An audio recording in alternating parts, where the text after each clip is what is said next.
ഈ കാണുന്നത് ഒരു കല്യാണ പന്തല മക്കളെ, കണ്ണ് തള്ളിപ്പോയി. ഇമാതിരി കല്യാണന്റെ ജീവിതത്തിൽ കൂടിയില്ല കേട്ടോ. ഞാനിതാ ഒരു ബഗിയിൽ ഇങ്ങനെ പോണത് റിസോർട്ടിൽ കല്യാണ പന്തൽ കടക്കും, മലപ്പുറം കൊണ്ടോട്ടിയിൽ. ഗൾഫിലെ വ്യവസായി ബ്രീസ് ഹോൾഡിംഗ്സിന്റെ ചെയർമാൻ പുളിക്കൽ റഷീദ് അലി ബാബുഖാന്റെ മോന്റെ കല്യാണത്തിന് വന്നാട്ടോ. അമ്മാതിരി പരിപാടി. നമ്മളെ കല്യാണ പന്തലിൽ കയറിയ വേറെ വല്ല ലോകത്തെത്തിയ പോലെ. മലപ്പുറം കൊണ്ടോട്ടിയിലെ കല്യാണത്തിന് വന്ന മക്കളെ കണ്ണ് തള്ളിപ്പോയി. 2 ദിവസത്തെ പരിപാടിക്ക് 7000-ഓളം ആൾക്കാരുടെ നാട്ടുകാരും അതുപോലെ രാഷ്ട്രീയ പ്രമുഖരും അതുപോലെ വ്യവസായ പ്രമുഖരും ഒക്കെ.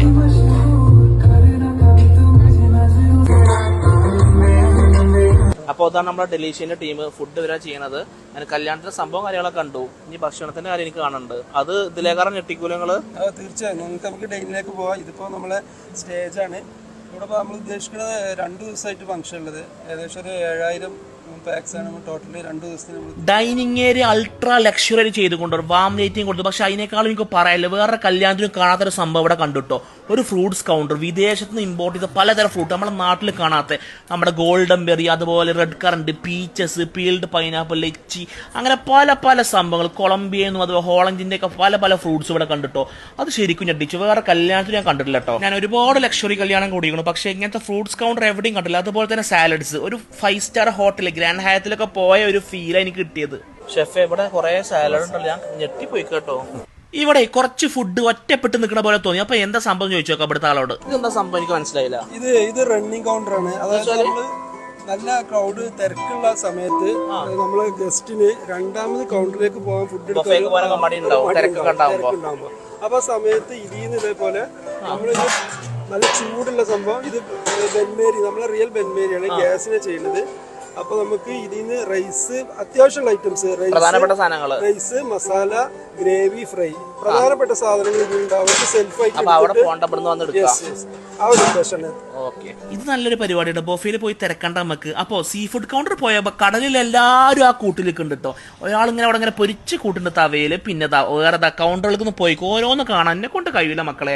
വെള്ളപ്പം, ഒരുപാട് ബ്രെഡ്സ്, സ്റ്റഫ്ഡ് ബ്രെഡ്, അങ്ങനെ പിന്നെ നെയ്ച്ചോറ്, പിന്നെ ആലപ്പി ചിക്കൻ കറി, ഫിഷ് മാംഗോ കറി, ഇതൊന്നും പറഞ്ഞാൽ തീരില്ല. പലതരം കറികളൊക്കെ ഉണ്ട് കേട്ടോ.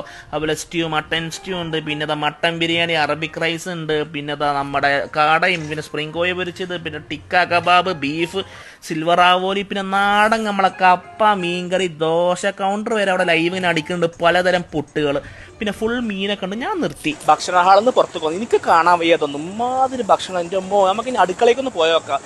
ഇമാതിരി സാധനമൊന്നും ഞാൻ കണ്ടിട്ടില്ല ഒരു കല്യാണത്തിനും. എൻ്റെ അമ്മേ, കിച്ചണിൽ വന്നപ്പോൾ കോഴിയും പോത്തും മീനും ആടും ഓല് തമ്മിൽ അങ്ങോട്ടും ഇങ്ങോട്ടും പോരാട്ടം. ഇതൊക്കെ കണ്ടിട്ട് എനിക്ക് ഇനി വെറുതെ ഇരിക്കാൻ വയ്യ കേട്ടോ. ഇനി ഞാൻ പോയിട്ട് കഴിക്കട്ടെ. ഇതൊക്കെ പാടെ കണ്ട് ഞാൻ എന്തിനാ വെറുതെ ഇരിക്കണു? തല കറങ്ങിയിരിക്കുക കേട്ടോ. ഇനി ഭക്ഷണം കഴിക്കട്ടെ. കുറച്ച് സംഭവങ്ങൾ മാത്രം കഴിക്കാം. സാലഡ് തന്നെ ഒരുപാട് തരമുണ്ട്. ഓ മതി മതി മതി മതി. ആദ്യം തന്നെ ഫുൾ മീൻ പൊരിച്ച്, സാധാ മീൻ പൊരിച്ചല്ല, അറബികളെ മീൻ പൊരിച്ച്, സമക്ക് മകളി, ഒരുപാട് മസാല ഒന്നുമില്ല. അതങ്ങനെ കഴിച്ചിട്ടോ. നമുക്ക് ഒരുപാട് സാധനം കഴിക്കാൻ കഴിയില്ല. അപ്പം നമ്മൾ നല്ല നല്ല റിച്ച് സാധനം എടുക്കുക. മട്ടൻ ചോപ്സും അതുപോലെ അപ്പവും പാടെ ഒരു പിടി പിടിച്ചു. മസ്റ്റ് ട്രൈ ചെയ്യാം മക്കളെ. ഇതാണ് കഴിച്ചിട്ട് അങ്ങോട്ട് വയറ്. അതിൻ്റെ ഇടയിൽ സിൽവർ ആവോലി ഇങ്ങനെ ഇടക്കിടക്ക് ഇങ്ങനെ തൊട്ട് കൊടുക്കുക കേട്ടോ. തൊട്ട അങ്ങനെ പോയിട്ട് അത്രക്ക് സോഫ്റ്റ് ആണേ. വയറിലൊരു പകുതിയോളം സ്ഥലം വിട്ടത് ആ ഇമ്പോർട്ടഡ് ഫ്രൂട്ട്സ് കഴിക്കാൻ വേണ്ടി. സാധാരണ നമ്മൾ സ്ഥിരം കഴിക്കാത്ത സാധനങ്ങൾ കഴിക്കണമല്ലോ. പല രാജ്യത്തും ഇമ്പോർട്ട് ചെയ്ത ഫ്രൂട്ട്സ് ഒക്കെ പാടാണ് കഴിച്ചിട്ടോ. ആൾക്കാർ ഇങ്ങനെ ചോദിക്കും എന്തിനാ ഫ്രൂട്ട്സ് കഴിക്കണം. നമുക്ക് കിട്ടാത്ത സാധനങ്ങളല്ലേ നമ്മൾ കഴിക്കേണ്ടത്. എല്ലാം കിട്ടുന്ന ബിരിയാണി കഴിച്ചിട്ട് കാര്യമില്ലല്ലോ. പിന്നെ വല്ല ഡെസേർട്ട് കൗണ്ടിൽ ബക്ലാവിയും പിന്നെ ഇളനീര് പായസവും പിന്നെ ഗോലി സോഡ വരെയാണ് ഇട്ട് അങ്ങോട്ട് ദമ്മാവാൻ വേണ്ടിട്ട് ലാസ്റ്റ് അതുപാടെ കുടിച്ചു. അപ്പൊ പുളിക്കൽ ബാബുഖാന്റെ പോലെ കല്യാണം കണ്ട് ഞാൻ ഞെട്ടിപ്പോയി. ഭഗ്യകലി കല്യാണം. അപ്പോൾ ഇതേപോലത്തെ പരിപാടികൾ നടത്തണമെങ്കിൽ നിങ്ങൾ നേരെ ഡെലീഷനെ വിളിച്ചോളിട്ടോ. ഞാൻ പരിപാടി കളറാക്കി തരും. അതുപോലെ ഞാൻ ഇനിയും വിളിച്ചോളൂ, ഞാൻ വരാം. ഞാൻ വന്നിട്ട് കണ്ടുപോയിക്കോളാം. ഭക്ഷണം കഴിക്കാതെ കണ്ടുപോയിക്കോളാം. അപ്പൊ കാണാം.